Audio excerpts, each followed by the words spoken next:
नमस्कार, मैं हूं पम्मी प्योर पटना में आपका स्वागत है। आज है 10 मई, दिन रविवार। खबरों की ओर बढ़ने से पहले डालते हैं एक नजर आज की सुर्खियों पर।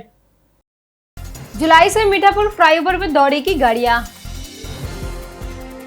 पीयू पीपीयू में स्नातक दाखिले के लिए आवेदन प्रक्रिया हुई शुरू। पटना में प्रॉपर्टी टैक्स पर 5% की बड़ी छूट। पटना जंक्शन के पास बनेगा 3 आधुनिक कॉम्प्लेक्स। बिहार में अश्लील गानों पर लगेगा पुनः प्रतिबंध। तो चलिए बढ़ते अब तक की 25 बड़ी खबरों की ओर विस्तार से। पीयू पीपीयू में स्नातक दाखिले के लिए आवेदन प्रक्रिया शुरू। पटना यूनिवर्सिटी और पाटलिपुत्र यूनिवर्सिटी में स्नातक दाखिले की प्रक्रिया इस सप्ताह से शुरू होगी। पीपीयू में 9 मई से समर्थ पोर्टल के लिए लिंक वेबसाइट पर उपलब्ध हो गया है और 10 से 30 मई तक ऑनलाइन आवेदन लिए जाएंगे। पीयू में आवेदन 11 मई से शुरू होंगे और दोनों विश्वविद्यालय में दाखिला पूरी तरह समर्थ पोर्टल से होगा। पीयू में 4200 और पीपीयू में 1,25,000 सीटें उपलब्ध होंगे। इस बार 16 नए कॉलेज जुड़ने से पीपीयू की सीटें बढ़ी है। दाखिला मेधा सूची के आधार पर होगा। खाली आरक्षित सीट रोस्टर नियम के तहत अन्य श्रेणी के छात्रों को भी दी जाएगी। पीजी आवेदन 10 जून से शुरू होंगे। जुलाई से मीठापुर फ्लाईओवर पर दौड़ेंगी गाड़ियां। मीठापुर सब्जी मंडी फ्लाईओवर का निर्माण कार्य तेज हो गया और बिहार राज्य पुल निगम ने जून 2026 तक इसे पूरा करने का लक्ष्य रखा है। जून से इस फ्लाईओवर पर वाहनों की आवाजाही शुरू होने की उम्मीद है। पहले क्षतिग्रस्त नाले की वजह से काम धीमा था, लेकिन अब नाला दुरुस्त कर शंप हाउस से जोड़ दिया गया। फ्लाईओवर चालू होने से मीठापुर सब्जी मंडी और गर्दनीबाग इलाके में जाम और जल जमाव की समस्याएं कम होगी। हालांकि लंबे समय से काम अधूरा रहने के कारण स्थानीय दुकानदार और निवासी अब भी परेशान हैं और बारिश से पहले काम पूरा होने की मांग कर रहे हैं। बापू टावर तूफान से हुआ क्षतिग्रस्त 2 दिनों तक रहेगा बंद। बापू टावर अगले 2 दिनों तक आम दर्शकों के लिए बंद रहेगा। शुक्रवार को आए भीषण तूफान और तेज आंधी पानी से टावर परिसर को भारी नुकसान पहुंचा है। कई पेड़ जड़ से उखड़ गए हैं, जबकि टावर के बाहरी आवरण को भी क्षति पहुंची है। सुरक्षा और मरम्मत कार्य को ध्यान में रखते हुए प्रबंधन ने अस्थायी रूप से टावर बंद करने का फैसला लिया है। अधिकारियों का कहना है कि मरम्मत कार्य तेजी से कराया जा रहा है ताकि जल्द ही इसे फिर से खोला जा सके। प्रबंधन ने इसे पर्यटक और आम लोगों के सहयोग और सावधानी बरतने की अपील की है। आईआईटी पटना छात्र हर्षित पटनायक की दर्दनाक हादसे में हुई मौत। आईआईटी पटना के बीटेक छात्र शादा सुहानी हर्षित पटनायक की कलाम हॉस्टल के पास एक दर्दनाक हादसे में मौत हो गई। हैदराबाद निवासी हर्षित बेहद मेधावी छात्र थे और आईटी के साथ आईएम मुंबई में भी डुअल डिग्री प्रोग्राम कर रहे थे। वे सहपाठियों के विदाई समारोह में शामिल होने पटना आए थे। घटना की सूचना मिलते ही प्रशासन और पुलिस मौके पर पहुंची तथा जांच शुरू कर दी गई। फॉरेंसिक टीम भी जांच में जुटी है। संस्थान ने इसे अपूरणीय क्षति बताया। घटना से पूरे कैंपस में शोक का माहौल है और छात्र शिक्षक गहरे सदमे में है। एनिमेशन और कहानी से अब आसान होगी मैथ्स पढ़ाई। आनंद कुमार ने शुक्रवार को डिजिटल शिक्षा प्लेटफॉर्म सुपर इन्फिनिटी लॉन्च किया। अब ऑनलाइन प्लेटफॉर्म पर छात्र मैथ को कहानी, एनिमेशन, संगीत और रियल लाइफ उदाहरण के जरिए आसान और रोचक तरीके से सीख सकेंगे। आनंद कुमार ने कहा कि सुपर 30 में हर साल सिर्फ 30 छात्रों का चयन हो पाता है, इसलिए लाखों बच्चों तक गुणवत्तापूर्ण शिक्षा पहुंचने के उद्देश्य से यह पहल शुरू की गई है। इस प्लेटफॉर्म पर उनके लेक्चर कई विदेशी भाषाओं में भी उपलब्ध होंगे। पद्मश्री सम्मानित आनंद कुमार का लक्ष्य आर्थिक रूप से कमजोर छात्र को घर बैठे बेहतर शिक्षा उपलब्ध कराना है। जाने आज कैसा रहेगा पटना के मौसम का मिजाज। आईएमडी के अनुसार आज पटना और आसपास के इलाकों में मौसम मिला जुला रहने की संभावना है। अधिकतम तापमान 32 से 35 डिग्री सेल्सियस और न्यूनतम तापमान 24 से 27 डिग्री सेल्सियस के बीच रह सकता है। दिन भर आंशिक रूप से बादल छाए रहेंगे और जबकि दोपहर या शाम के समय आंधी तूफान के साथ हल्की बारिश या बूंदाबूंदी हो सकती है। 30 से 40 किलोमीटर प्रति घंटे की रफ्तार से तेज हवाएं चलने का अनुमान है। हवा में नमी बनी रहेगी, जिससे उमस महसूस हो सकती है। मौसम विभाग के अनुसार नए पश्चिमी विक्षोभ से सक्रिय होने से बादल, बारिश और तेज हवा की गतिविधियां बढ़ सकती है। पटना में प्रॉपर्टी टैक्स पर 5% की बड़ी छूट। पटना में प्रॉपर्टी टैक्स भरने वालों के लिए राहत भरी खबर आई है। पटना नगर निगम 30 जून 2026 तक प्रॉपर्टी टैक्स के मूल राशि पर 5% की छूट दे रहा है। 1 अप्रैल से 7 मई 2026 के बीच 35,948 संपत्ति धारकों ने टैक्स जमा कर करीब 40.11 लाख रुपए की बचत की। इस दौरान निगम को लगभग 11 करोड़ रुपए का राजस्व मिला। करीब 60% लोगों ने डिजिटल माध्यम से भुगतान किया। लोग पोर्टल, पेटीएम, भीम और गूगल ऐप से टैक्स जमा कर रहे हैं। निगम कार्यालयों ने नगद, चेक और डिमांड ड्राफ्ट की भी सुविधा उपलब्ध है। निगम ने लोगों को जागरूक करने के लिए एसएमएस अलर्ट भी शुरू किए हैं। बिहार में अश्लील गानों पर लगेगा अब पुनः प्रतिबंध। प्रमोद चंद्रवंशी ने पदभार संभालते ही बिहार में अश्लील और फुहर गानों पर पुनः प्रतिबंध लगाने का बड़ा ऐलान किया है। उन्होंने कहा कि कला और संगीत समाज को सकारात्मक दिशा देने का माध्यम होना चाहिए, न कि अशांति और विवाद फैलाने का। मंत्री के अनुसार बिहार की सांस्कृतिक छवि और गौरवशाली विरासत को बचाने के लिए यह कदम जरूरी है। इस फैसले को लागू करने के लिए विभागीय अधिकारियों के साथ उच्च स्तरीय बैठक होगी, जिसमें ठोस कार्य योजना बनाई जाएगी। सरकार सार्वजनिक कार्यक्रम और डिजिटल प्लेटफॉर्म पर अश्लील कंटेंट रोकने के उपाय करेंगी, ताकि सामाजिक वातावरण बेहतर बन सके। राष्ट्रीय लोक अदालत में हजारों मामले की हुई सुनवाई। पटना हाई कोर्ट में बीते दिन राष्ट्रीय लोक अदालत का आयोजन किया गया, जिसमें पहली बार 15 बेंचों का गठन विभिन्न जजों की अध्यक्षता में किया गया। इस लोक अदालत में सेवानिवृत्ति, बिजली, अवमानना, क्रिमिनल मिसलेनियस और मोटर वाहन अधिनियम और वेतन संबंधी सभी मामलों पर सहित 1000 से अधिक मामलों की सुनवाई की गई। लोक अदालत का उद्देश्य आपसी सहमति से विवादों का त्वरित निपटारा कर न्यायालयों पर बढ़ती बोझ को कम करना है। इसके साथ ही ट्रैफिक चालान से जुड़ी लंबित मामलों के समाधान के लिए एक मुश्त निपटान योजना पर भी जोर दिया गया है, जिसे राज्य सरकार ने लागू किया है। पटना बास घाट श्मशान अब एनजीओ करेगा पूरी तरह संचालित। पटना के बास घाट स्थित आधुनिक श्मशान घाट का संचालन अब ईशा फाउंडेशन की इकाई ईशा आउटरीच करेगी। इस संबंध में पटना नगर निगम और संस्था के बीच 5 वर्ष के लिए एमओयू साइन हुआ है। संस्था इलेक्ट्रिक सौदागृह, लकड़ी आधारित दाह प्रणाली, प्रार्थना कक्ष, प्रतीक्षा कक्ष और अन्य सुविधाओं का संचालन करेगी। अंतिम संस्कार के लिए 3500 से 5000 रुपए तक का शुल्क प्रस्तावित है। लकड़ी आधारित दाह संस्कार में लकड़ी का खर्च परिजन उठाएंगे, जबकि पर्यावरण संरक्षण के लिए इलेक्ट्रिक सौदा को प्राथमिकता दी जाएगी। यह आधुनिक श्मशान घाट स्मार्ट सिटी के मिशन के तहत विकसित किया गया है। पटना में महाराणा प्रताप जयंती पर राजकीय समारोह आयोजित। पटना में शनिवार को महाराणा प्रताप की जयंती पर राजकीय समारोह का आयोजन किया गया। इस अवसर पर बिहार सरकार की मंत्री लैसी सिंह ने महाराणा प्रताप को श्रद्धांजलि अर्पित करते हुए उन्हें अदम्य साहस, स्वाभिमान और राष्ट्रभक्ति का प्रतीक बताया। कार्यक्रम में शीला मंडल, रामकृपाल यादव, संजय सिंह सहित कई मंत्री और जनप्रतिनिधि मौजूद रहे। सभी ने महाराणा प्रताप के संघर्ष और बलिदान को याद करते हुए उन्हें युवाओं के लिए प्रेरणा स्रोत बताया। समारोह में उपस्थित लोगों ने उनके आदर्श पर चलने का संकल्प लिया और वीर योद्धा का नमन किया। ट्रेन में फोन खो जाने पर अपनाए ये तरीका। ट्रेन में फोन खो जाना या चोरी हो जाने पर घबराने की जरूरत नहीं है।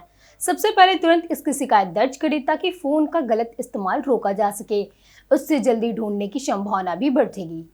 आप रेल मदद ऐप के जरिए शिकायत दर्ज कर सकते हैं, जिससे जानकारी सीधे रेलवे अधिकारी तक पहुंचती है। इसके बाद संचार साथी पोर्टल पर जाकर फोन को ब्लॉक करें। शिकायत के लिए IMEI नंबर, मोबाइल नंबर, घटना स्थान और FIR नंबर जरूरी होते हैं। शिकायत के बाद एक रिक्वेस्ट ID मिलती है, जिससे कैश ट्रैक किया जा सकता है। फोन मिलने पर रेलवे और RPF मदद से वापस दिलाया जाता है। पटना जंक्शन के पास बनेगा 3 आधुनिक कॉम्प्लेक्स। पटना जंक्शन के पास न्यू मार्केट और बकरी बाजार इलाकों को जल्द आधुनिक विकास किया जाएगा। महावीर मंदिर से न्यू मार्केट तक 123.12 करोड़ रुपए की लागत से 3 नए कॉम्प्लेक्स बनाए जाएंगे।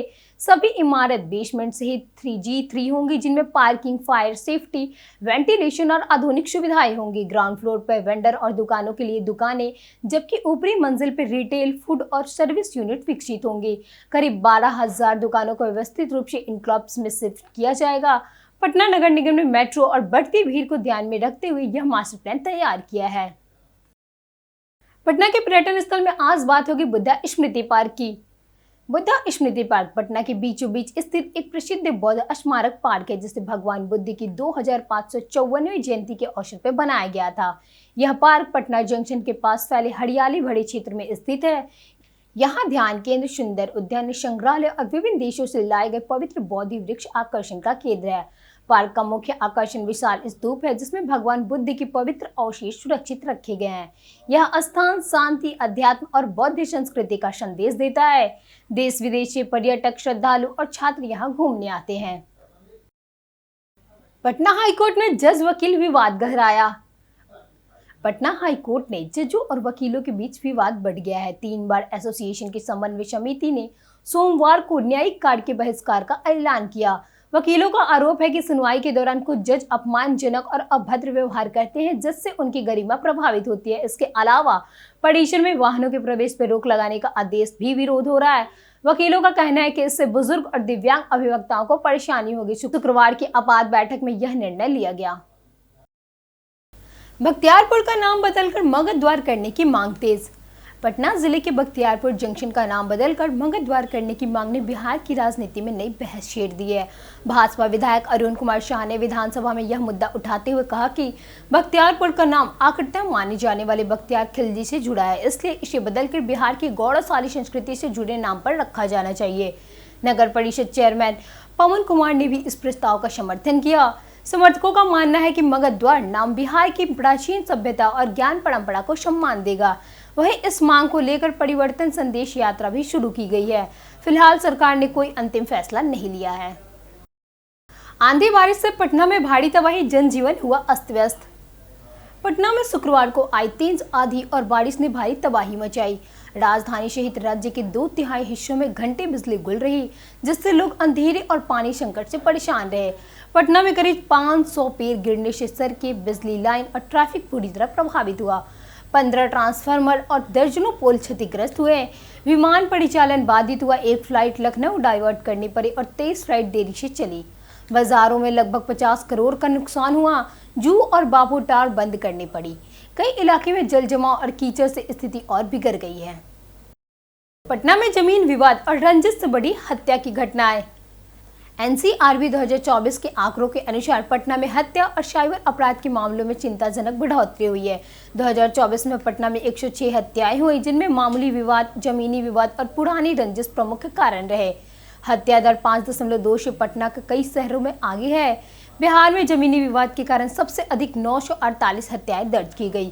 साइबर अपराध के 6380 मामले सामने हैं, जिनमें 99% केस लंबित है। दहेज हत्या में भी बिहार देश में शीर्ष राज्यों में शामिल है। वहीं शादी के लिए महिलाओं के अपहरण यानी कि हनीमून किडनैपिंग ने बिहार देश में सबसे पहले स्थान पर रहा है। टीआरडी 4 अभ्यर्थी के प्रदर्शन पर छात्र नेता दिलीप पहुंचे जेल। पटना में टीआरडी 4 शिक्षक भर्ती विज्ञापन की मांग को लेकर अभ्यर्थी ने प्रदर्शन किया। प्रदर्शन के दौरान पुलिस और अभ्यर्थियों के बीच धक्का मुक्की हुई, जिसके बाद लाठी चार्ज किया गया। छात्र नेता दिलीप कुमार समेत 3 नेताओं को गिरफ्तार कर जेल भेज दिया गया। मामले में 4 नामजद और करीब 500 अज्ञात अभ्यर्थियों पर केस दर्ज हुआ। इस घटना के बाद राजनीतिक बहस तेज हो गई। कांग्रेस नेता राहुल गांधी ने बीजेपी और बिहार सरकार पर निशाना साधते हुए कहा कि बेरोजगारी युवाओं की आवाज दबाई जा रही है। अभ्यर्थियों का आरोप है कि टीआरडी 4 भर्ती विज्ञापन में लगातार देरी से लाखों युवाओं का भविष्य प्रभावित हो रहा है। लोक भवन के निर्देश पर परीक्षा और रिजल्ट सुधार अभियान शुरू। बिहार के सभी विश्वविद्यालयों में शैक्षिक सत्र के समय पर लाने के लिए लोक भवन ने एक्शन प्लान तैयार करने का निर्देश दिया और इसकी रिपोर्ट भी मांगी है। विश्वविद्यालय से परीक्षा, रिजल्ट, अकादमिक सत्र और वित्तीय स्थिति पर विस्तृत प्रेजेंटेशन तैयार करने को कहा गया है। जून में इसकी समीक्षा भी होगी। बीआरए बिहार विश्वविद्यालय समेत कई संस्थानों में स्नातक, पीजी, लॉ और बीएड सत्र देरी से चल रहा है। कई परीक्षाएं लंबित है और रिजल्ट भी समय पर जारी नहीं हो रहा है।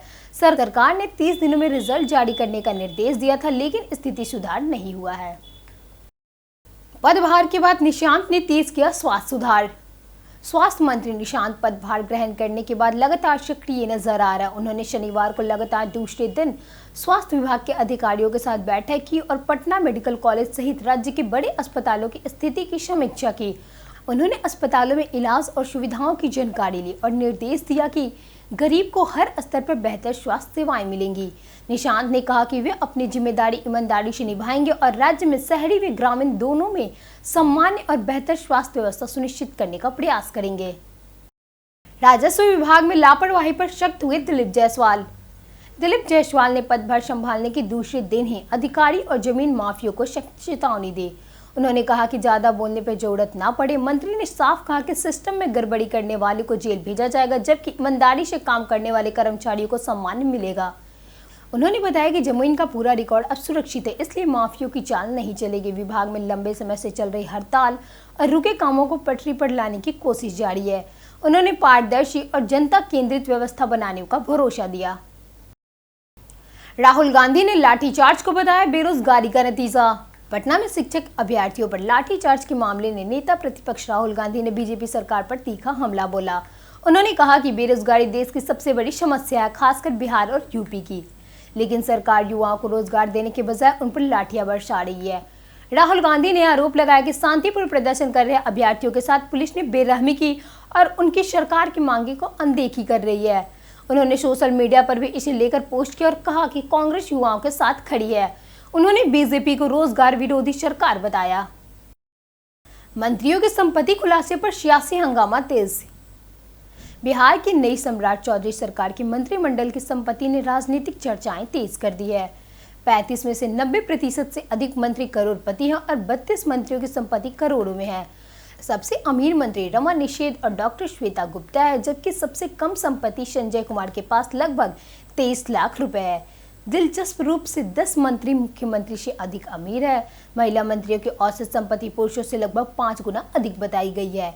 यह रिपोर्ट बिहार की बदलती राजनीतिक संस्कृति और नेताओं की बढ़ती आर्थिक संपन्नता को दर्शाती है। आईपीएल में केएल राहुल ने रचा ऐतिहासिक रिकॉर्ड। केएल राहुल ने आईपीएल इतिहास में नया रिकॉर्ड बनाते हुए 3 अलग अलग टीमों के लिए 1000 रन बनाने वाले पहले बल्लेबाज बनने का कारनामा किया। दिल्ली कैपिटल्स के लिए केकेआर के खिलाफ 16 रन बनाते ही उन्होंने यह उपलब्धि हासिल की।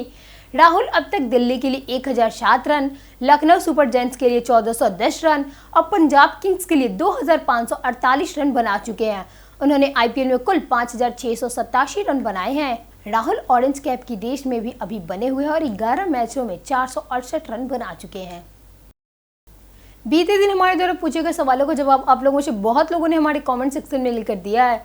जिन्होंने हमारे द्वारा पूछे गए सवालों के जवाब दिए हैं उनके नाम है संजीव कुमार, अमरजीत कुमार, रश्मि रेखा, सिंटू कुमार, आरती कुमारी, ममता कुमारी और सरोज कुमार। इसी के साथ बढ़ते आज के सवाल कर आज का सवाल है, भारी बारिश और तेज हवा से पटना का कौन सा इलाका सबसे ज्यादा प्रभावित हुआ? आप अपना जवाब हमें हमारे कमेंट सेक्शन में लिखकर जरूर बताएं। आज के लिए इतना ही। बिहार के तमाम खबरों के साथ बने रहने के लिए देखते रहिए प्योर पटना। और साथ ही अगर आप यूट्यूब चैनल पर देख रहे हैं तो चैनल को सब्सक्राइब करें और अगर आप फेसबुक पेज पे देख रहे हैं तो लाइक और फॉलो जरूर करें।